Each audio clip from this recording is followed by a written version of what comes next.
नमस्कार मित्रों, मैं नेहा पुरोहित स्वागत करती हूँ आपका भक्ति सत्संग में।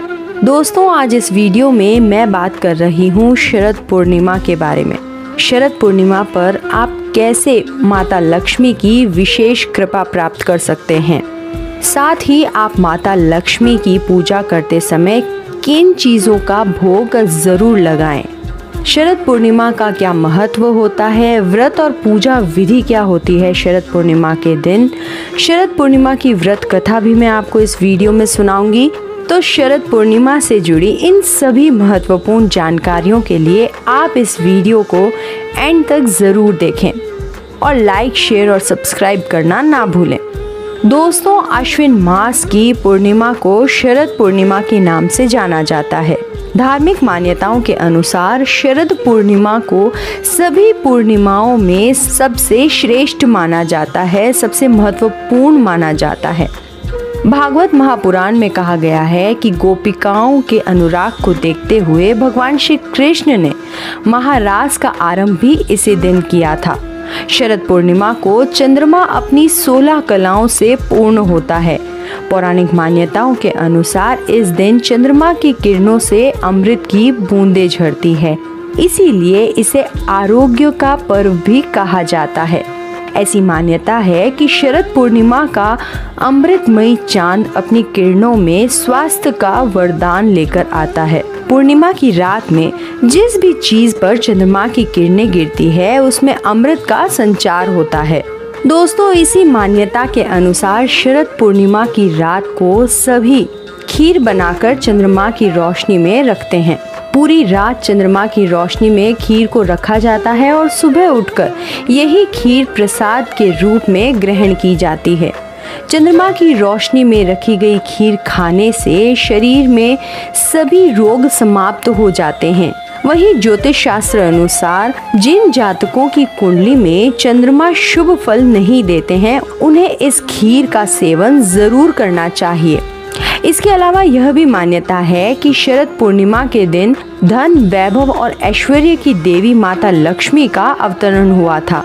वैसे तो धन और वैभव के लिए हम सभी माता लक्ष्मी की पूजा अर्चना करते रहते हैं, लेकिन शरद पूर्णिमा को विशेष रूप से माता लक्ष्मी की पूजा करने से और व्रत रखने से धन और ऐश्वर्य की प्राप्ति होती है। शरद पूर्णिमा को कोजागरी लक्ष्मी पूजा और कौमुदी व्रत भी कहा जाता है। दोस्तों, कोजागरी का अर्थ होता है रात भर जागना, यानी इस पूर्णिमा के दिन भक्तों को रात भर हरि कीर्तन में लीन रहना चाहिए। मान्यता है कि माता लक्ष्मी इस रात को पृथ्वी पर आती हैं और जिन घरों में हरि भजन कीर्तन होता है उन पर माता लक्ष्मी की विशेष कृपा बरसती है और माता लक्ष्मी उन घरों के सभी संकट हर लेती हैं। और जिन घरों में भजन कीर्तन नहीं होता है, माता लक्ष्मी उन घरों में प्रवेश नहीं करती। तो दोस्तों, इन सभी कारणों से शरद पूर्णिमा का हिंदू धर्म में बहुत ही विशेष महत्व माना जाता है। आइए आगे बात करते हैं पूर्णिमा के व्रत और पूजा विधि के बारे में। पूर्णिमा के दिन व्रत रखने वाले व्रती सुबह स्नान आदि से निवृत्त होकर मंदिर की सफाई करें, ध्यान पूर्वक माता लक्ष्मी और श्री हरि की पूजा करें। उसके बाद आप गाय के दूध में चावल की खीर बनाएं। यदि गाय का दूध उपलब्ध ना हो तो आप किसी भी दूध में खीर बना सकते हैं। पूजा की शुरुआत में आप गणपति की स्तुति अवश्य करें।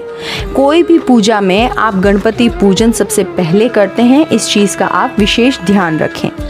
लक्ष्मी माता और भगवान विष्णु की पूजा करने के लिए लाल कपड़ा या फिर पीला कपड़ा चौकी पर बिछाकर माता लक्ष्मी और भगवान विष्णु की प्रतिमा को स्थापित करें।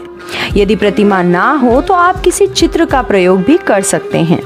और यदि आप चाहें तो तांबे अथवा मिट्टी के कलश पर वस्त्र से ढकी हुई माता लक्ष्मी जी की स्वर्णमयी मूर्ति की स्थापना भी कर सकते हैं। भगवान की प्रतिमा के सामने घी का दीपक जलाएं, धूप करें। इसके बाद गंगा जल आदि से स्नान कराकर अक्षत रोली से तिलक लगाएं। तिलक लगाकर सफेद या पीले रंग की मिठाई का भोग लगाएं। दोस्तों, मिठाइयों के साथ यदि आप चाहें तो माता लक्ष्मी को बताशे का भोग जरूर लगाएं। बताशे का भोग माता लक्ष्मी को प्रसन्न करने के लिए बहुत ही विशेष माना जाता है। इसके साथ आप मखाने से बनी खीर भी माता लक्ष्मी को अर्पित कर सकते हैं। देवी लक्ष्मी को खीर का भोग अति प्रिय है। दोस्तों, आप लक्ष्मी पूजा में पान का भी भोग लगा सकते हैं। ऐसा माना जाता है कि पान का भोग लगाने से भी माता जल्दी ही प्रसन्न हो जाती हैं। यदि आप दही का भोग लगाते हैं तो वो भी अति उत्तम होगा। ऐसा माना जाता है कि दही का भोग लगाने से माता लक्ष्मी आपसे बहुत ही जल्दी प्रसन्न हो जाती हैं और आप पर विशेष कृपा बनाए रखती हैं। दोस्तों, यदि आप इस क्रम में भोग लगाते हैं तो अति उत्तम होगा। अन्यथा माँ लक्ष्मी की पूजा करते समय आप सच्ची श्रद्धा और भक्ति के साथ जो भी भोग लगाना चाहें लगा सकते हैं। इसके बाद लाल या पीले पुष्प अर्पित करें। माता लक्ष्मी जी को गुलाब या फिर कमल का फूल अर्पित करना विशेष फलदायी माना जाता है। दोस्तों, जैसा कि हम जानते हैं कि माता लक्ष्मी और भगवान विष्णु दोनों को ही कमल का फूल अति प्रिय है। इसके बाद आप सर्वप्रथम गणेश जी की आरती करें और उसके बाद माता लक्ष्मी और भगवान विष्णु जी की आरती कर अपनी पूजा को संपन्न करें। शाम के समय चंद्रमा के निकलने पर सामर्थ्य के अनुसार गाय के शुद्ध घी के दिए जलाएं। शरद पूर्णिमा के दिन दीप दान का भी बहुत विशेष महत्व होता है। इसके बाद आप खीर को कई छोटे बर्तनों में भरकर छलनी से ढककर चंद्रमा की रोशनी में रख दें। फिर रात्रि जागरण में आप श्री सूक्त का पाठ करें, भगवान श्री कृष्ण के मधुराष्टकम का पाठ करें या फिर आप कनक धारा स्तोत्र का पाठ भी कर सकते हैं। दोस्तों, इन सभी पाठ में से कोई भी एक पाठ करना या उसका श्रवण करना बहुत ही विशेष माना जाता है।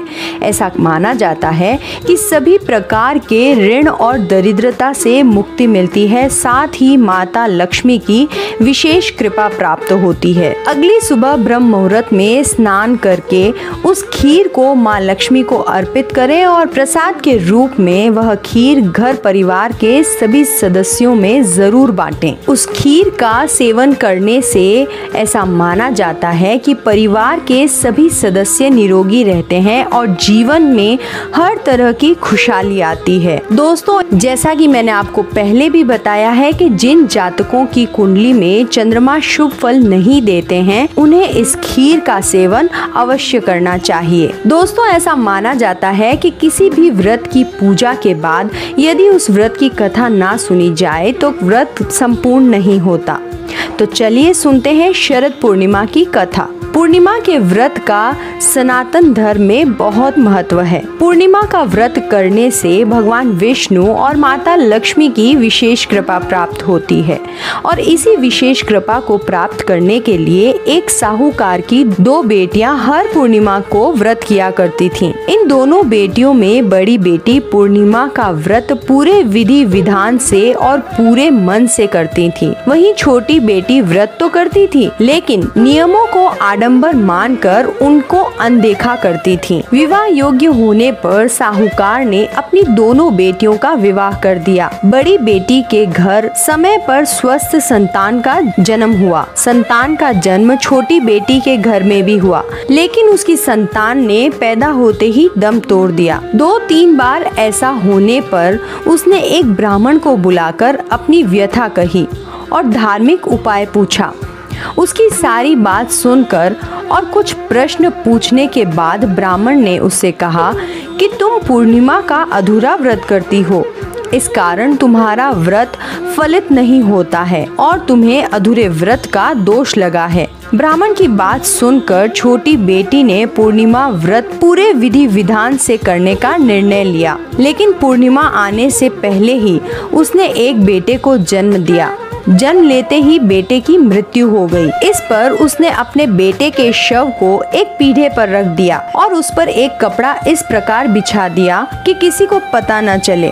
फिर उसने अपनी बड़ी बहन को बुलाया और बैठने के लिए वही पीढ़ा दे दिया। जैसे ही बड़ी बहन उस पीढ़े पर बैठने लगी, उसके लहंगे की किनारी बच्चे को छू गई और वह बच्चा जीवित होकर तुरंत रोने लगा। इस पर बड़ी बहन डर गई और छोटी बहन से पूछा कि ये क्या है। छोटी बहन ने अपना सारा वृतांत अपनी बड़ी बहन को सुना दिया। छोटी बहन ने कहा कि तुम्हारे पूर्णिमा व्रत के फल से ही मुझे मेरी संतान वापस मिली है। और उसके बाद छोटी बेटी ने अपने पति के साथ सभी पूर्णिमा का व्रत पूरी निष्ठा और नियम के साथ करना प्रारंभ कर दिया। दोस्तों, हम भी यही आशा करते हैं कि माँ लक्ष्मी और श्री हरि की कृपा हम सभी पर यूं ही बनी रहे। शरद पूर्णिमा की आप सभी को बहुत सारी शुभकामनाएं। हम आशा करते हैं कि शरद पूर्णिमा से जुड़ी ये सभी जानकारी आपके लिए उपयोगी रही होगी। इसी प्रकार की ज्ञानवर्धक जानकारियों के लिए जुड़े रहें भक्ति सत्संग परिवार के साथ। धन्यवाद।